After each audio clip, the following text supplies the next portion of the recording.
আমাদের বাকেরগঞ্জ বরগুনা মহাসড়ক। এই সড়কে প্রতিনিয়তই লেগে থাকে কম বেশি যানজট। এই সড়কটা দিয়ে প্রতিদিনই যাতায়াত করে হাজার হাজার গাড়ি, সেজন্য প্রতিনিয়তই লেগে থাকে যানজট। সাধারণ মানুষ থেকে শুরু করে বিভিন্ন শ্রেণী পেশার মানুষ দুর্ভোগের শিকার পোহাতে হয় এই রাস্তাটিতে। বিভিন্ন সময়ে বিভিন্ন জায়গায় ঘটে থাকে অনেক বড় ধরনের দুর্ঘটনা।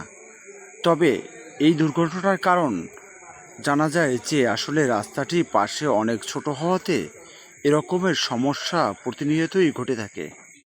বিভিন্ন শ্রেণী পেশার মানুষের একটাই ধারণা, যদি এই রাস্তাটি বড় করা হয় তাহলে এরকমের দুর্ঘটনা থেকে মুক্তি পাবে বিভিন্ন শ্রেণী পেশার মানুষ। সরকারের কাছে আমাদের এতটুকুই চাওয়া যে এই রাস্তাটি যাতে অল্প সময়ের ভিতরেই 4 লাইনের ব্যবস্থা করা হয়। প্রিয় দর্শক, আমাদের ভিডিওগুলি আপনাদের কাছে কেমন লেগেছে? যদি একটু হলেও ভালো লেগে থাকে তাহলে অবশ্যই একটি লাইক, শেয়ার, কমেন্ট করে সাথে থাকবেন। দেখা হবে আবার অন্য কোনো ভিডিওতে, অন্য কোনো জায়গায়।